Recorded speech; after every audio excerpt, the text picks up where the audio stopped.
ሶፊን ማጣት አልፈልግም። በአንተ ውሸት፣ በአንተ አሉባልታ፣ በአንተ የተቀናበረ ፎቶ ሶፊን ማጣት አልፈልግም።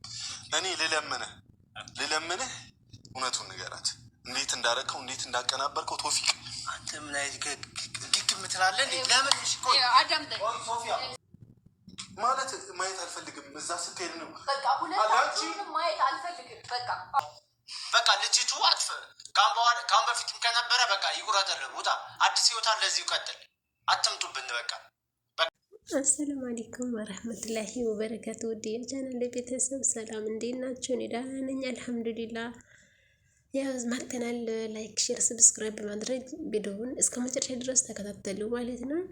ዛሬ እንግዲህ ቶፊቅና ፉፉ ተደባደቡ ማለት ነው በሶፊያ ምክንያት። እንግዲህ ፉፉ ቶፊቅን ለምን ፎቶ በተቀነበረ ፎቶ ትዳሬን ታፈርሰኛለህ? እኔ ደግሞ ሶፊያን ማጣት አልፈልግም። አንተ ፎቶ አቀናብረህ አምጥተህ ለምንድን ነው የኛን ህይወት የምትበጠብጠው? በማለት በትህትና እንዲያስረዳት ቅንብር እንደሆነ እንዲያስረዳት በትህትና ቢጠይቀውም ልጅ ቶፊቅ ግን በፍጹም ውሸቱን ማመን አልፈለገም። የተቀናበረ መሆኑን ለሶፊያ ማስረዳት አልፈለግም ማለት ነው። ሶፊያም ደግሞ እስካሁን ድረስ ቶፊቅን ትወደዋለች ነገር መሰለኝ። ማለት ባትወደው ነገሩን ለማረጋገጥ እንጂ ወዲያውኑ አምና ፉፉን ከቤት ውጣ፣ አይንህን ማየት አልፈልግም እስከ ማለት ደረጃ አትደርስም ማለት ነው። ፉፉ ደግሞ ሶፊን ከልቡ ነው የወደዳት ያማናት። እሷም እንድታምነውና እንድትወደው ነው የሚፈልገው ማለት ነው።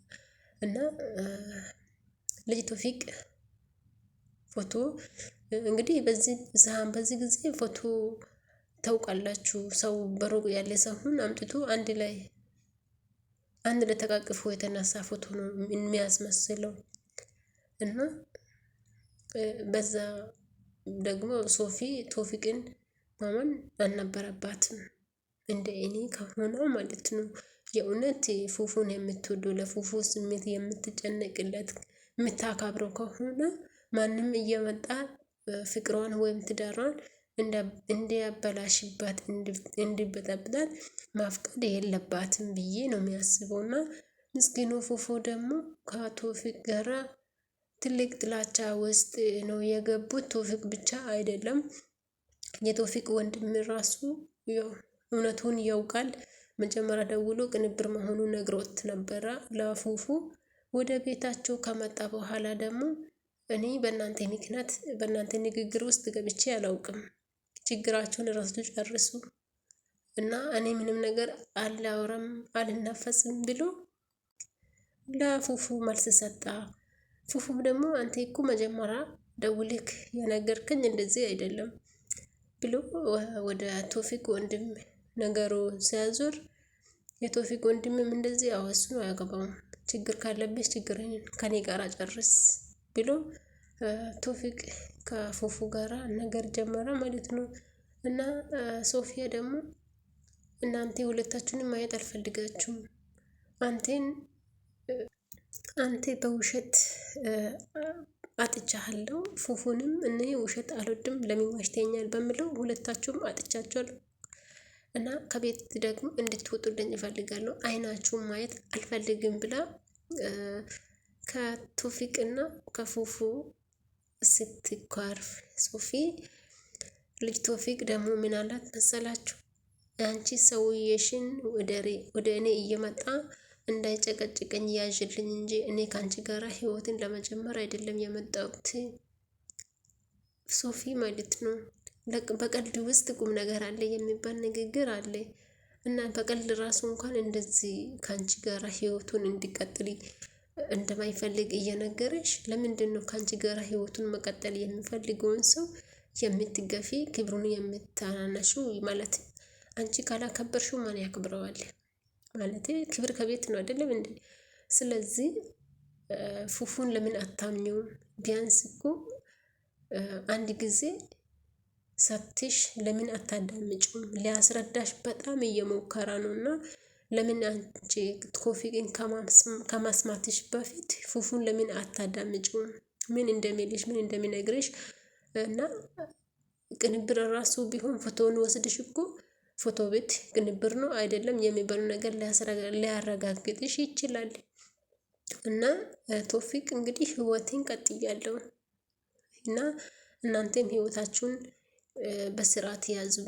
ማለትም በቃ እኔን አትድረሱኝ፣ አልደርሳችሁም፣ እንዳትመጡብኝ፣ አልመጠባችሁም ነው ያልሻልና እና እንደዚህ እያላ አንቺ ደግሞ ህይወትሽን እየበጠበጠሽ ትዳርሽን እየፈረሳ መሆኑን እንዴት አይገባሽም? ማለት አልደርስብሽም፣ ህይወቴን እኔ አዲስ ህይወት ቀጥያለሁ፣ ከአንቺ ጋራ የቀረኝ ነገር የለም እያላ እንደዚህ ከፍ ዝቅ አድርጎ እያወራሽ ለምን እሱን አድምጠሽው ቶፊቅ ከቤት እንዲያወጣ ቶፊቅን ከቤት እንዲወጣ ፉፉ ሲፈልግ ያው ቶፊቅም የቤቱ ባለቤት ሶፊያ ውጪ ማለትም ውጣ ካላረችኝ በስተቀር አልወጣም ብሎ ገገም አለ ማለት ነው። ከዛም ፉፉ እንዴት በቃ አንቲ ማውጣት አለብክ፣ እኔና ሶፊያ ያልጨረስነው ነገር አለ፣ ማውራት ያለብኝ ነገር ስላለ ማውጣት አለብኝ ብሎ ስለ አንተ ማን ስለሆንክ ነው ከቤት የምታወጣኝ? ሶፊያ ውጣ እስካላለችኝ ድረስ በፍጹም ከቤት አልወጣም በማለት ከፉፉ ጋራ ያው ቶፊቅ ንዴት ያው እንደ ስድብ አንተ ማነክ የቤቱ ባለቤት ነህ እንዴ ምናምን እያለ ዛቻ ጀመረ ማለት ነው። ከዛም በኋላ እንግዲህ ፉፉ ንዴቱን መቆጣጠር ያቃተው ፉፉ ልጅ ቶፊቅን ገፍትሮ ሊያወጣው ሲል ልጅ ቶፊቅ ምን አላት ለሶፊያ፣ እንግዲህ ፓስፖርት አምጣልኝ፣ ያልሽውን ፓስፖርትሽን አውጥቼሻለሁ፣ ከዚህ በኋላ ከማንም እየጨቀጨቅሽው ከምትኖሪ ህይወትሽን ቀጥይ፣ ያ ማለት ስደት ሂጂ ለማለት እንዳሰባ ነው የሚያሳየው። ልጅ ቶፊቅ ለምን ለሶፊያ ስደት ድጋሚ ስደት ይመኛታል?